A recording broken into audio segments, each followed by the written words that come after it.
Hello everyone. तो start करते हैं go ahead drama Hindi explanation episode 6।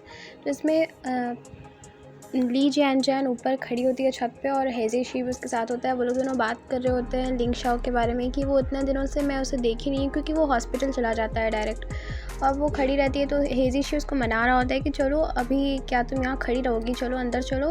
तभी वो देखती है कि लिंग शाओ नीचे में आ जाता है, मतलब आ रहा होता है, और वो बहुत ज़्यादा खुश हो जाती है और दौड़ करके जाती है। हेजी शी भी खुश हो जाता है और वो भी दौड़ करके नीचे जाता है। उसके बाद वो इतना ज़्यादा दौड़ करके आती है लिंग शाओ के पास, तुरंत बोलने लग जाती है कि तुम थक गए होगे ना, तुम्हें भूख लगी होगी ना, कुछ पोटैटो राइस बचे हुए पॉट में, चलो खाते हैं मिल करके। और लिंग शाओ ये सब देख करके बहुत खुश हो रहा होता है, क्योंकि वो बहुत ज़्यादा एक्साइटेड होती है इतना दिन बाद लिंग शाओ को देख करके। फिर वो उसका सर पे हाथ रखता है और बोलता है कि मुझे भूख नहीं है और मैं ऊपर जाके नहा करके सो जाऊँगा। उसके बाद फिर वो एकदम सैड फेस करके बोलती है कि मुझे नहीं पता था कि इतना कुछ हो जाएगा मेरी गलती की वजह से। तो वो लिंग शाओ बोलते हैं कि तुम इतना परेशान मत हो, मैं तुम्हारे साइड पे हूँ। उसके बाद सुबह स्कूल के टाइम में हेजी शी लिंग शाओ को ब्रेकफास्ट देता है। तो फिर लिंग शाओ बोलते हैं कि ये लाने की क्या ज़रूरत थी इतना दूर से। तो हेजी शी बोलते हैं कि तुम्हें पसंद है ना, इसलिए मैं ले आया हूँ। और वैसे भी डैड बोलते हैं ना कि हमेशा अच्छे से खाओ और चीयर करो। उसके बाद हॉस्पिटल का सीन दिखाया जाता है, जहाँ पे लिंग शाओ की जो ग्रैनी होती है वो लिंग शाओ की मम्मी को डांट रही होती है, बोलती है कि तुम ना लिंग शाओ को इन्वॉल्व मत करो ये सब चीज़ में, वो अभी ग्रेड 3 का बच्चा है, उसको पढ़ना बहुत ज़रूरी है। तो लिंग शाओ की मम्मी बोलती है कि वो रोज़ स्कूल जाता है। और वैसे भी लिटिल ऑरेंज जब उसको नहीं देखती तो वो बहुत चिल्लाने लग जाती है, रोने लग जाती है। तो ग्रैनी बोलती है कि दोनों तुम्हारे बच्चे हैं, तुम सिर्फ लिटिल ऑरेंज के बारे में मत सोचा करो और उसको भी तुम ही बर्बाद करके रखी हो। फिर लिंग शाओ की मम्मी बोलती है कि आप ही ने तो मुझसे कहा था कि लिटिल ऑरेंज को यूज़ करूं मेरे और लिंग शाओ के रिलेशनशिप को अच्छे करने के लिए। उसके बाद दोनों की लड़ाई हो रही होती है, तभी ली जैन जैन के पापा अंदर आ जाते हैं। वो सबके लिए कुछ खाने पीने का सामान लेकर आया होता है। तो लिटिल ऑरेंज से के बारे में भी पूछते हैं। तो उसकी मम्मी बोलती है हाँ वो अभी बगल वाले वार्ड में खेल रही है, कुछ कर रही है। और फिर वो बोलती है कि आपको रोज़ रोज़ हमारे लिए मील्स लाने की ज़रूरत नहीं है, हम बगल वाले कहीं रेस्टोरेंट से खा लेंगे। उसके बाद लिंग शाओ की मम्मी बताती है कि वो कल डिस्चार्ज हो रही है और अब आपको ज़्यादा दोबारा मतलब टिफ़िन लाने की ज़रूरत नहीं पड़ेगी। उसके बाद वो कुछ पैसे निकाल करके ली जैन जैन के पापा को देने लगती है और बोलती है मुझे पता है कि ये बहुत कम है आपका शुक्रिया के लिए। और वो बोलती है कि आप लिंग शाओ के साथ इतना साल से रह रहे हो और आपके केयर की वजह से वो इतना अच्छा हो गया है, तो इसीलिए मैं आपको शुक्रिया करना चाहती हूँ। और फिर वो पैसे देने लग जाती है, लेकिन ली जैन जैन के पापा मना करते हैं। उसके बाद ली जैन जैन के बाबा बोलते हैं कि मैं लिंग शाओ को अपना बेटा के जैसा मानता हूँ, मैं इसके बिना भी पैसों के बिना भी उसे अच्छे से मान लूँगा अपने बेटे के जैसा, तुम फिक्र मत करो। उसके बाद जाने का टाइम हो जाता है लिंग शाओ की मम्मी और लिटिल ऑरेंज का। फिर वो लिटिल ऑरेंज गला मिल करके लिंग शाओ से रो रही होती है और ली जैन जैन और हेजी शी छुप करके देख रहे होते हैं। उसके बाद ली जैन जैन बहुत ज़्यादा खुश हो जाती है और हेजी शी भी बहुत ज़्यादा खुश हो जाते हैं। वो लोग लिंग शाओ के पास आके उछलने लग जाते हैं खुशी से। फिर ये लोग तीनों मॉल घूमने जाते हैं, अपनी बहुत सारी पिक्चर खिंचवाते हैं। और ली जैन जैन ये लोग सब शॉपिंग कर रहे होते हैं। ली जैन जैन कुछ कुछ सामान अपने लिए खाने पीने का रख ले रही होती है, जो कि लिंग शाओ उठा के वापस रख देता है। लेकिन हेजी शी जो सामान ली जैन जैन को चाहिए वो सब उठा करके अपने बास्केट में फटाक से रख लेता है। और फिर दोनों भाई बहन मिलकर लिंग शाओ को दिखाते हैं कि वो लोग अच्छा सामान ले रहे हैं, लेकिन वो लोग अपना खाने पीने का सामान लेते हैं। तो फिर बिलिंग के टाइम पर लिंग शाओ सारा बेकार सामान निकाल देता है और सिर्फ जो चाहिए ज़रूरत वाला है वो सबको बिल करवाता है। ली जैन जैन मारती भी है लिंग शाओ को। उसके बाद दिखाते हैं कि ये लोग अपने घर पे बैठ के वर्क कर रहे होते हैं। तभी ली जैन जैन बोलती है कि लाइफ कितना बोरिंग है यार। तो और फिर हेजी शी बोलता है कि ची मिंग तो बोली थी ना कि वो आएगी। तो ली जैन जैन बताती है कि वो नंबर 3 आई है उसका रैंक, तो उसकी मम्मी उसको फोर्स करी कि तुम ग्राम स्कूल जाओ। उसके बाद फ़ोन पे एक कॉल आता है, तो फिर ली जैन जैन उठाती है और कुछ कोई बोलता है तो वो बोलती नहीं तुम चीटर हो करके कॉल रख देती है। जब उसके भाई लोग पूछते हैं कि किसका कॉल था और उसने क्या बोला, तो वो बोलती है कि उसने बोला कि मैंने वुड कार्विंग कंपटीशन में प्राइज़ जीता है। उसके बाद फिर वो बोली कि मैं तो पार्ट भी नहीं ली थी, मतलब पार्टिसिपेट भी नहीं की थी। उसके बाद दोबारा कॉल आता है तो लिंग शाओ उठाता है कॉल और फिर वो बोलते हैं कि हाँ मैंने ली जैन जैन का वर्क आपको भेजा था, मैं उसका भाई हूँ और उसे इस बारे में पता नहीं था, इसलिए वो कॉल रख दी। उसके बाद फिर वो लोग बहुत शॉक हो जाती है। उसके बाद वो लोग दुकान के सामने कुछ डिस्काउंट वगैरह का और प्राइस जीतने का कुछ लगा रही होती है। तो वैसे ही बगल से ग्रैनी लोग आती है, पड़ोसी लोग, वो लोग बोलती है कि क्या कौन सा प्राइस जीती हो ली जैन जैन। तो वो बोलती है कि मैं गोल्ड प्राइस जीती हूँ और आप लोग को 20% डिस्काउंट मिलेगा नूडल्स में। उसके बाद हैप्पी न्यू ईयर का टाइम होता है और सब लोग सेलिब्रेट कर रहे होते हैं टीवी में देख देख के और बहुत हंस रहे होते हैं और खाना पीना चल रहा होता है। और ली जैन जैन सबसे पूछ रही होती है कि तुमने अपने ग्रैनी को और तुमने अपने आंट को सबको हैप्पी न्यू ईयर बोल दिया, तो वो लोग बोलते हैं हाँ। फिर ली जैन जैन ची मिंगू को कॉल करके भी हैप्पी न्यू ईयर बोलती है। उसके बाद ची मिंगू हेजिशी को भी बोलती है, तो हेजिशी बोलता है कि लिंगशाओ से बात करना है, तो वो रख देती है और बोल देती है कि तुम बोल देना। तो हेजिशी कॉल रख करके लिंगशाओ को हैप्पी न्यू ईयर बोल देता है। उसके बाद ली जैन जैन अपने पापा को बोलती है कि पापा मुझे भी फ़ोन चाहिए, मेरे साथ भाइयों के पास है दोनों के पास, तो मुझे भी फ़ोन चाहिए। तो उसके पापा मना करते हैं। तो उसके पापा मना करते हैं उसको फ़ोन के लिए। तो लिंगशाओ के पापा बोलते हैं कि मैं दिला दूंगा तुम्हें लेटेस्ट वाला, तो वो खुश हो जाती है। तो ली जैन जैन के पापा बोलते हैं कि तुमने ही बिगाड़ा है इसको। उसके बाद स्कूल का दिखाया जाता है। ली जैन जैन के क्लासरूम में एक नई लड़की आती है जो कि अपने आप को इंट्रोड्यूस करती है। सब लोग उसके लिए ताली बजाते हैं। तो सर बोलते हैं अभी रुक जाओ सब लोग, इसको अपने आप को इंट्रोड्यूस करने दो। फिर वो अपना नाम बताती है टैंग कैन और बोलती है कि मैं बहुत सारे क्लास मिस कर चुकी हूँ, मेरा बहुत सारा नोट्स बच रह गया है, तो आई होप कि तुम लोग सब मेरी हेल्प करोगे और थैंक यू बोलती है। फिर टैंग कैन जा कर के ची मिंगू के पास बैठती है और वो उसको क्वेश्चन के मतलब हेल्प करती है टैंग कैन का ची मिंगू, और वो भी थैंक यू बोलती है। उसके बाद फिर छुट्टी होती है और ली जैन जैन और ची मिंगू दोनों दौड़ करके जा रही होती है, एकदम भाग रही होती है। लेकिन अचानक से उन लोग को एक गली में टैंग कैन दिखती है जो कि मेकअप लगा रही होती है। वो लोग रुक करके टैंग कैन को देखने लग जाती है। उसके बाद अचानक से ची मिंगू को हिचकी आ जाती है, तो फिर टैंग कैन भी उसको देख लेती है कि वो लोग उसको देख रही है। फिर वो भी शॉक हो जाती है। उसके बाद रात का सीन दिखाया जाता है जब ली जैन जैन के पापा के रेस्टोरेंट में सब लोग बैठ के खा रहे होते हैं, तीनों बच्चे और ची मिंगू। तो ची मिंगू और ली जैन जैन नाटक कर रही होती है उस ऐड का, जिस ऐड में टैंग कैन काम कर चुकी है और वो अपने आप को इंट्रोडक्शन देने टाइम भी वो ऐड के बारे में बताई थी। तो वो उन लोग नाटक करती है और फिर लिंगशाओ और हेजिशी से पूछती है कि तुम लोगों ने एक ऐड देखा है क्या, इसमें जो लड़की थी उसको देखा है क्या। तो वो लोग बोलते हैं कि नहीं, हम लोग तो बहुत कम टीवी देखते हैं, हम लोग कैसे देखेंगे। और फिर वो लोग नाटक करके बता रही थी कि टैंग कैन जैसे ही अंदर आई ऐसा लग रहा था कि वो मिस यूनिवर्स है और एकदम एक्टिंग करते हुए आ रही थी। उसके बाद यहाँ पे ची मिंगू थोड़ा सा अपसेट हो जाती है, बोलती है अरे यार वो तो मेरे साथ बैठती है, अब मेरा क्या होगा। तो ली जैन जैन बोलती है कि तुम क्यों डर रही हो, उसको हम लोग डराएंगे मिलके। उसके बाद फिर ली जैन जैन के पापा आते हैं और सबको नूडल्स देते हैं। तो ची मिंगू बोलती है थैंक यू मिस्टर ली। तो जब ली जैन जैन को देते हैं तो वो भी बोलती है थैंक यू मिस्टर ली। और फिर वहाँ पे थोड़ा सा मजाक वाला मोमेंट होता है। उसके बाद फिर सब लोग दोनों लड़के जो होते हैं हेजिशी और लिंगशाओ, वो लोग दोनों भी आते हैं और फिर वो लोग सब एक साथ बैठ करके डिनर कर रहे होते हैं। और वो लोग सब एक वापस ऐसे ही मिल बांट करके खा रहे होते हैं। कोई किसी को मीट दे रहा होता है, कोई किसी को एग दे रहा होता है, कोई किसी को वेजिटेबल्स दे रहा होता है, वो तीनों। तो ची मिंगू को देख करके अच्छा लगता है, वो बोलती है कि मुझे भी भाई चाहिए। फिर ली जैन जैन बोलती है कि अच्छा ठीक है, इन दोनों में से कोई एक को चूज़ कर लो। वैसे पहले तुम ब्रदर मतलब हेजिशी की तारीफ़ करते रहती हो कि कितना अच्छा लगता है वो जब बास्केटबॉल खेलता है। तो ची मिंगू एकदम शॉक हो जाती है। हेजिशी उसको देखने लग जाता है, इसीलिए वो बोलती है कि नहीं मैंने कब तारीफ़ की। फिर ली जैन जैन बोलती है तुमने कहा था, तो वो फिर से बोलती है कि नहीं मैंने कब कहा। और उसके बाद यहाँ पे हेजिशी समझ नहीं पाता है, लेकिन लिंगशाओ समझ आता है। वो बोलते हैं कि तुम समझते नहीं हो कुछ हेजिशी, तुम बहुत सिली हो। तो हेजिशी बोलता है हाँ तुम तो बहुत समझते हो क्योंकि तुम एक्सपीरियंस्ड हो और तुमने 100 सेंटेंस बोला है ली जैन जैन को। फिर ली जैन जैन बोलती है हाँ मैं तो इसकी पूरी दुनिया हूँ। उसके बाद वो लोग का डिनर हो जाता है। फिर स्कूल का सीन दिखाता है जब वो लोग का ली जैन जैन ची मिंगू का पीटी चल रहा होता है, वो लोग दौड़ रही होती है। उसके बाद वो लोग जा रही होती है, तभी टैंग कैन जो होती है वो ली जैन जैन को देखती है। तो ली जैन जैन को गुस्सा आ जाता है, बोलती है वो मुझे देख कैसे रही है। तो यहाँ पे ली जैन जैन उसका एक्टिंग करने लग जाती है, वो लिपस्टिक लगाने वाला और थोड़ा सा ड्रामा करके टैंग कैन को दिखाने लग जाती है, उसको चिढ़ाने लग जाती है। लेकिन यहाँ पे ची मिंगू उसको बोलती है चलो चलो चलो हेजिशी खेल रहा है बास्केटबॉल, उसको देख करके आते हैं हम लोग, छोड़ो हटाओ ना इन लोगों को।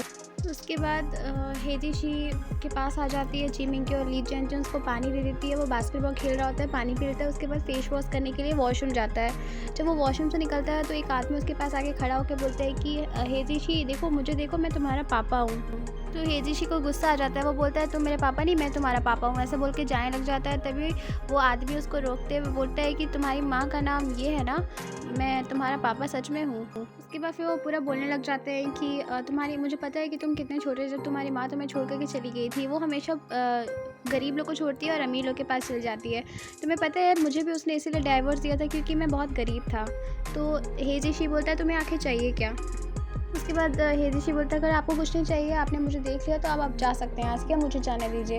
और उसके पापा बोलते हैं बेटा मैं तुम्हारा बाप हूँ। तो वो बोलता है कि मैं क्या करूँ, आप मेरे पापा हैं, तो आप क्या चाहते हैं आखिर मुझसे। तो वो बोलता है कि वो आदमी कि मैं तुम्हें देखना चाहता था, मैं तुमसे मिलना चाहता था। तो वो बोलता है अब आपने देख लिया ना मुझे, अब मैं जाऊँ यहाँ से। और वैसे भी मेरी जो नहीं नानी जो थी वो जब तक ज़िंदा थी आपको बद्दुआ देती रहती थी, अब आपको और क्या चाहिए।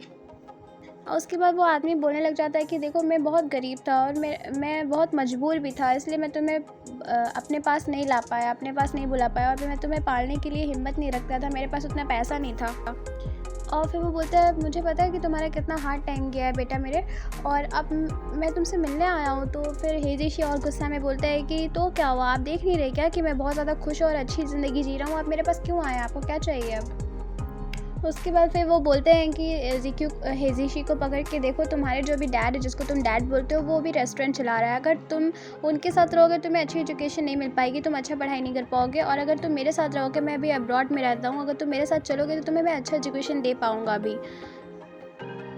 फिर वो आदमी हेजिशी बहुत ज़्यादा इरिटेट हो जाता है, वहाँ से हाथ छुड़ा के भागने लग जाता है। लेकिन वो आदमी उसको बोलता है कि देखो तुम्हारे पास कोई कंडीशन नहीं था कि तुम सोच पाओ, लेकिन अभी तुम्हारे पास एक ऑप्शन है, मैं तुम्हें अच्छा एजुकेशन दे पाऊँगा। तो वो हेजिशी बोलता है कि आप पागल हो गए हैं क्या, ऐसे बोल करके हाथ छुड़ा के वहाँ से चला जाता है। उसके बाद तीनों बच्चे घर जा रहे होते तभी हेजिशी बहुत सोचते सोचते जा रहा था, वो पीछे रह जाता है। और आगे में लिंगशा और ली जियानजन बहुत अच्छे से खेलते कूदते जा रहे थे। तभी ली जियानजन बोलती है भाई तुम पीछे क्यों रह गए, आओ मेरे पास आओ। फिर हेजिशी उसके हाथ पकड़ता आकर के, और फिर ली जियानजन बोलती है कि तुम आज इतने सैड क्यों हो बताओ। तो लिंगशा बोलते हैं हो सकता है कि एग्ज़ाम में फ़ेल कर गया हो। तो हेजिशी बोलता है इतना नीचे भी मत देखो मुझे, मेरे 610 नंबर आए हैं एग्ज़ाम में।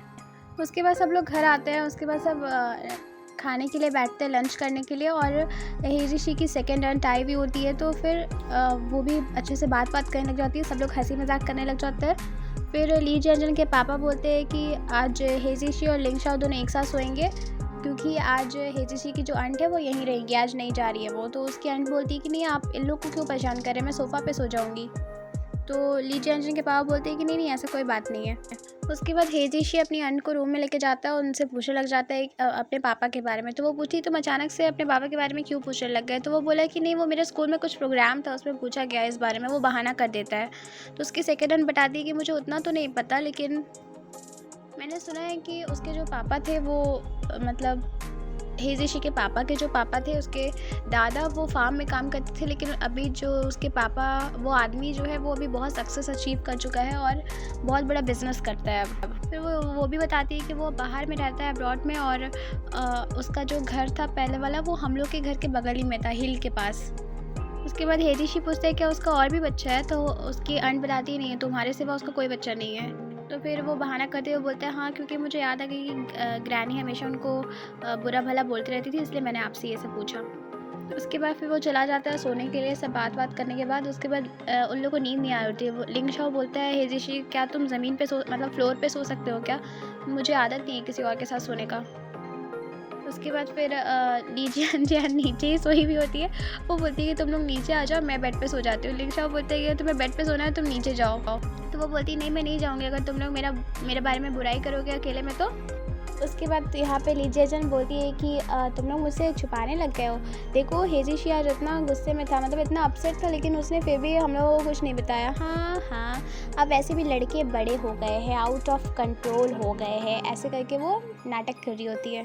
और अब तो इन लोगों का खुद का सीक्रेट हो गया है, अब मुझे थोड़ी बताना चाहते हैं। उसके बाद ली जियानजन फिर से पूछती है हेजिशी कि बताओ आज क्या हुआ, तुम इतने अपसेट क्यों थे। तो वो बताता है कि बस मुझे बुरा लग रहा है कि अभी मेरा लाइफ इतना अच्छा है, लेकिन कहीं किसी और की वजह से ये ख़राब ना हो जाए।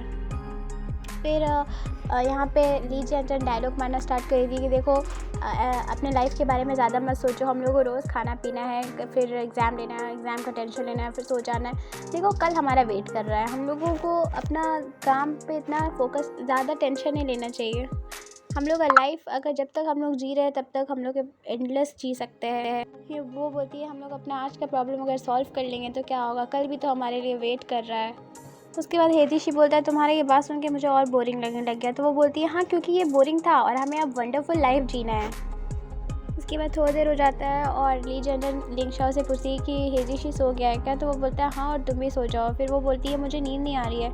लिंगशाओ बोलता है कि शिप काउंट करो। तो वो शिप काउंट करना स्टार्ट करती है, 1 शिप, 2 शिप, 3 शिप। उसके बाद एग्ज़ाम का रिज़ल्ट निकलता है और ची मिंग्यो देखती है कि वो 3rd आई है और बहुत अपसेट होती है कि मम्मी फिर से मुझे डांटेगी। और फिर ली जियांजन बहुत खुश जाती है, बोलती है मैं भी 3rd आई हूँ, मैं भी नीचे से 3rd आई हूँ, मैं नीचे से 3rd नंबर पे आई हूँ। और खुश हो जाती है बहुत। उसके बाद वो बोलती है मैं शुरू से लास्ट 2nd पर हुई हूँ लेकिन अभी 3rd पे लगता है मैं थोड़ा सा इम्प्रूव की हूँ। चलो देखते हैं कि मेरे से नीचे कौन है। वो लोग देखती है कि टैंग कैन, वो सुपरस्टार ली जियांजन से नीचे होती है। और फिर वो लोग टैंग कैन की तरफ जैसे देखती है तो वो रो रही होती है और सब लड़का लड़की लोग उसको चुप कराने में लगा होता है। उसके बाद ली जियांजन ऑफिस में होती है, अपने सर से डांट खा रही होती है क्योंकि वो बोलते हैं कि टैंग कैन तो अभी न्यू कमर है, तुम तो पहले से यहाँ पढ़ी हो, उसका मतलब यही कि तुम अभी भी 2nd नंबर पे हो बॉटम से। और वैसे भी ये कोई फ़र्क पड़ता है क्या 2nd 3rd, तुम कुछ इम्प्रूव नहीं की हो। तो वो बोलती है हाँ पढ़ता है। तो सर बोलते हैं कि पढ़ता है तुम, हाँ पढ़ता है। तो वो बोलती है हाँ पढ़ता। तभी टैंग कैन की मम्मी उसको लेकर के आती है और सर ली जियांजन को डांट करके बोलते हैं जाके बाहर खड़े हो और अच्छा है सोचो कि इसमें लास्ट 2nd और लास्ट 3rd आने में कोई डिफरेंस है कि नहीं। तो सर बोलते हैं कि आप इसका रिज़ल्ट को लेकर के बात करना है। तो उसकी मम्मी बोलती है नहीं रिज़ल्ट को लेकर के बात नहीं करना है, वो मैं लीव के लिए आई हूँ, मतलब छुट्टी के लिए, क्योंकि इसकी शूटिंग है स्टार किड का, मतलब कुछ ऐड के लिए इसकी शूटिंग है और वो 3 दिन लगेगा उसके लिए। तो हम लोग फ्राइडे के दिन जा रहे हैं तो आप इसको छुट्टी दे दीजिए। उसके बाद सर बोलते हैं कि हमारा स्कूल का रूल्स बहुत स्ट्रिक्ट है, यहाँ एकेडमिक्स में कम नंबर लाने पर नहीं चलता है। तो उसकी मम्मी बोलती है कि नहीं सर, डायरेक्टर जैसे ही कट बोलता है ये अपने पढ़ाई पर लग जाती है, खेलने में तो बिल्कुल ध्यान नहीं देती है। तो सर उसको लीव के लिए हाँ बोल देते हैं और बोलते हैं चलो ठीक है जाओ तुम, हो सकता है मैं आगे तुम्हें हमेशा ऐड पर ही देखूँ। ये सब ली जियांजन बाहर से सुन रही होती है। टैंग कैन अपनी मम्मी को बोलती है कि मम्मा मैं लास्ट आई हूँ और मुझे ये सब देख के अच्छा नहीं लग रहा है, मेरे पास पढ़ाई के लिए बिल्कुल टाइम नहीं है। तो उसकी मम्मी बोलती है इसमें ख़राब क्या लग रहा है, देखो तुम्हारी टीचर ने भी तो कहा कि तुम्हें एग्ज़ाम के तरीके नहीं पता थे।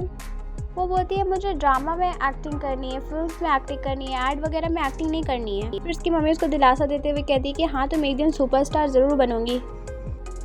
ची मिंग्यो उसकी मम्मी मॉल पे होती है, उसकी मम्मी बोल रही होती है कैसी मम्मी है टैंग कैन की, अपनी बेटी को कैश काऊ के जैसे ट्रीट करती है। और वो बोलती है बिना पढ़े कौन सक्सेस होता है, और वैसे भी ये चाइना में बहुत ज़्यादा पॉपुलेशन है, यहाँ बहुत कम लोग फेमस हो पाते हैं।